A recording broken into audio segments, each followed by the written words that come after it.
समझ लो कि गुरुजी सत्य सत्य ज्ञान दे रहे हैं। तत्व ज्ञान इनका सत्य है या गलत है, इनके ज्ञान को समझने की कोशिश करो और ज्ञान समझते साथ सिर के बल दौड़कर चलकर चले आओ और आकर तुरंत गुरुजी से गुरु मंत्र ले लो, क्योंकि ये मनुष्य तन फिर नहीं मिलेगा। कुत्ते बिल्ली सुअर अगर बन गए तो हम भक्ति नहीं कर पाएंगे। इसलिए जल्दी से जल्दी कोशिश करके अपनी जान बचाओ। इस काल के लोक में हम लोग बुरी तरह फंसे हैं। यमराज की मार पड़ेगी, काल की मार पड़ेगी, जल्दी तपस्या पे जलना पड़ेगा। इन सारे दुखों से बचने के लिए हमें नमस्कार दोस्तों, मैं नंदलाल निषाद गॉड एवन न्यूज़ चैनल में आपका स्वागत करते हैं। दोस्तों, आज हम दिल्ली के मुंडका आश्रम में आए हुए हैं, जो संत रामपाल जी महाराज जी का यहाँ बहुत विशाल आश्रम है और यहाँ पे सत्संग समारोह चल रहा है और यहाँ पे कुछ दर्शक आए हैं। उनसे हम जानने की कोशिश करेंगे कि यहाँ आए हैं और क्या कर रहे हैं, इनके बारे में क्या कहना है, इनसे हम जानने की कोशिश करेंगे। नमस्कार सर जी। सच्चाई भगत जी। क्या नाम आपका? मेरा नाम प्यारेलाल दास है। और यहाँ पे क्या करने के लिए आए हैं आप? मैं यहाँ पर दर्शन करने के लिए पहली बार आया था मुंडका आश्रम में, और यहाँ पर आने के बाद मैं भंडारा भी किया और देखा, बहुत कुछ अच्छा लगा मुझे। यहाँ पर आने के बाद मुझे बहुत कुछ अच्छा लगा। यहाँ का माहौल, सब यहाँ का बर्ताव, कहीं किसी को कोई धक्का नहीं लग सकता, हर चीज़ यहाँ की व्यवस्थित है। और हमारे गुरुजी का यह मुख्य उद्देश्य है कि जीव हमारी जाति है, मानव धर्म हमारा, हिंदू मुस्लिम सिख ईसाई धर्म नहीं कोई न्यारा। हमारे गुरुजी सभी धर्मों को एक जाति एक धर्म बना के, एक जाति एक धर्म, हमारे गुरु जी जानते हैं कि ये एक जाति एक धर्म से, एक जगह से, एक सत्यलोक से आए हुए सभी जीव हैं। इन जीवों को सत्यलोक ही जाना है। इन सारे जीवों को सत्यलोक ले जाने के लिए जात धर्म से अलग करके सबको फिर से एक करके वापस से सत्यलोक ले जाना चाहते हैं। और जीव हमारे जो भी हैं, ये इतने व्यस्त हैं अपने कामों में, कोई कमाने के लिए व्यस्त है, कोई नशे में व्यस्त है, किसी को अपने सत्यलोक जाने की चिंता नहीं है, सब भूल चुके हैं। गुरुजी हमारे कह रहे हैं, किस किस को समझाऊं, कुएं में भांग पड़ी है, कोई नशे में मस्त है, कोई कमाई में मस्त है, लेकिन ये जीवन प्राइम टाइम चल रहा है, या शुभ अवसर चल रहा है। इस समय मोक्ष का समय है। ये समय बहुत कम है। जीवन में 100 वर्ष का जीवन है, 100 वर्ष में से किसी को पता नहीं कि वो 2 दिन भी जी सके कि या न जी सके। इसको हर इंसान को चाहिए कि ये जो समय मिला है, सेकंडों का, मिनटों का, तुरंत काल करे सो आज कर, आज करे सो अब, पल में परले होएगी बहुर करोगे कब। तुरंत के तुरंत गुरु मंत्र लेने की कोशिश करो। पहले समझ लो कि गुरुजी सत्य ज्ञान दे रहे हैं। तत्व ज्ञान इनका सत्य है या गलत है, इनके ज्ञान को समझने की कोशिश करो और ज्ञान समझते साथ सिर के बल दौड़कर चलकर चले आओ और आकर तुरंत गुरुजी से गुरु मंत्र ले लो, क्योंकि ये मनुष्य तन फिर नहीं मिलेगा। कुत्ते बिल्ली सुअर अगर बन गए तो हम भक्ति नहीं कर पाएंगे। इसलिए जल्दी से जल्दी कोशिश करके अपनी जान बचाओ। इस काल के लोक में हम लोग बुरी तरह फंसे हैं।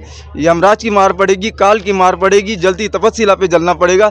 इन सारे दुखों से बचने के लिए हमें यही मौका है। मनुष्य तन मिला है, ज्ञान है, बुद्धि है, समझने का दिमाग है। हम अपने गुरुजी के ज्ञान को समझ सकते हैं और समझकर जाति धर्म सब भूलकर तुरंत अपनी जान को बचाने के लिए कोशिश करें। हम गुरुजी के शरण में आएँ और आकर अपना मोक्ष करवाएं। और इसमें बहुत ज़्यादा मेहनत करने की ज़रूरत नहीं है, आसान भक्ति है। कोई नहाने की ज़रूरत नहीं कि रोज़ बिना नहाए, ठंडी में हो या गर्मी हो, बरसात हो, सारे सिस्टम नियम कानून के विपरीत भी भक्ति कर सकते हैं। और वृद्ध से वृद्ध और बच्चे से बच्चा भी ये भक्ति पूरी तरह से कर सकता है। आसान भक्ति है और ये भक्ति सबसे बड़ी भक्ति है, मोक्ष की है। और इसमें ऐसा नहीं है कि और किसी जात धर्म में नियम कानून बहुत ज़्यादा बताए जाते हैं। यहाँ कोई नियम कानून नहीं है कि आदमी भक्ति कर न सके। भक्ति करो और अपना मोक्ष करवाओ। तो सर जी, जैसे इस संसार में बहुत सारे धर्म गुरु हैं, तो आप संत रामपाल जी महाराज को सही क्यों बता रहे हैं? ऐसा क्या है? बहुत सारे गुरु, सभी लोग सही है, सभी तो ज्ञान देते हैं। सभी गुरु हैं, वो कोई दहेज के खिलाफ कोई काम नहीं कर रहा है। दहेज लेने की प्रथा को कोई बंद नहीं करवा रहा है। दहेज में देकर शादी करवा रहे हैं और उसको बढ़ावा दे रहे हैं, दहेज प्रथा को। और संत रामपाल जी महाराज ऐसे हैं जो दहेज के प्रति कोई समझौता नहीं, बिल्कुल एक पैसा नहीं लेना है, न देना है। शादी परमात्मा ने पहले से जोड़ रखा है और वो शादी होकर रहेगी, पर गुरुजी का कहना है। इसलिए कोई 1 रुपया दहेज देना नहीं है और न लेना है। इस आपका कहने का मतलब ये है कि दहेज संत रामपाल जी महाराज जैसी कुरीतियों को मिटा रहे हैं, यानी दहेज जैसी कुरीतियों को संत रामपाल जी महाराज मिटा रहे हैं। कुरीतियाँ तो सभी मिटा रहे हैं। हमारे गुरुजी संत रामपाल जी महाराज सारी कुरीतियों को मिटा दे रहे हैं, इतना तक कि वो लोहे को सोना बनाने जैसा पारस का काम कर रहे हैं।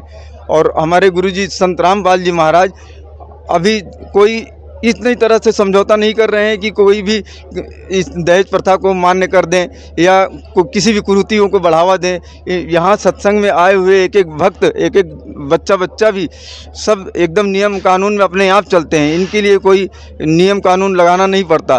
कोई भी व्यक्ति गुटखा, बीड़ी, शराब, दारू, सिगरेट कुछ नहीं पीता, और पीता क्या हाथ में भी ले नहीं सकता, उसको छू नहीं सकता। ये निर्देश गुरु जी का है जो हमेशा हमको जीवन भर पालन करना है, और इसके आधार पर हमें भक्ति करनी है। संत रामपाल जी महाराज का मुख्य उद्देश्य ये है कि ये समय बहुत कम है, जल्द से जल्द सब लोग ज्ञान को समझिए, और इतना समय ज़रूर सबके पास है कि वो ज्ञान को समझ लें। और ज्ञान नहीं समझ में आता है तो गुरु जी की ज्ञान गंगा पढ़िए। संत रामपाल जी महाराज ने ज्ञान गंगा किताब, जीने की राह और गीता तेरा ज्ञान अमृत ऐसी पुस्तकों को लिखे हैं गुरु जी। उसको पढ़िए और ज्ञान को समझिए। ज्ञान को समझकर भक्ति लीजिए, भक्ति करिए और अपना। यहाँ हमारे साथ और कुछ दर्शक जुड़े हुए हैं, इनसे भी जानेंगे। जैसे इन्होंने बताया है कि संत रामपाल जी महाराज जी का मुख्य उद्देश्य क्या है, तो इनसे भी जानने की कोशिश करेंगे। तो सर जी नमस्कार। नमस्कार। क्या नाम आपका? इंद्रजीत दास, मधुबनी जिला, बिहार से हूँ। तो जैसे इन्होंने बताया है कि संत रामपाल जी का मुख्य उद्देश्य, तो आप क्या बताएंगे उनका मुख्य उद्देश्य क्या क्या है? हाँ जी, बिल्कुल बताएंगे। संत रामपाल जी महाराज के मुख्य उद्देश्य जैसे कि दहेज मुक्त भारत बनाना, जाति पाति के जड़ से ख़त्म करना, और क्या कहते हैं, जैसे गरीब जैसे हॉस्पिटल में मर जाते हैं, पैसा नहीं हो पाता उसके, जैसे ब्लड दान करना, दांत लगाना, ऐसे ऐसे बहुत सारे कार्य जो हमारे गुरुजी करना चाहते हैं समाज के लिए। दर्शकों, जैसे आपने देखा इन्होंने संत रामपाल जी महाराज के मुख्य उद्देश्य के बताया। उम्मीद करता हूँ आप लोगों को अच्छा लगा होगा। और हम एक भगत भाई जुड़े, इनसे जानने की कोशिश करेंगे ये क्या कर रहे हैं। आप क्या कहना चाहते हैं? मैं सर कहना चाहता हूँ, इतना अत्याचार हो रहा है लड़कियों के साथ में, कोई कैसे मर रहा है, कोई कैसे लगा रहा है, कोई फांसी लगा रहा है, कोई आग लगा रहा है, दहेज मुक्त के कारण, जो कि दहेज नहीं दे रहे हैं। दहेज से मुक्त शादी कराई जाए।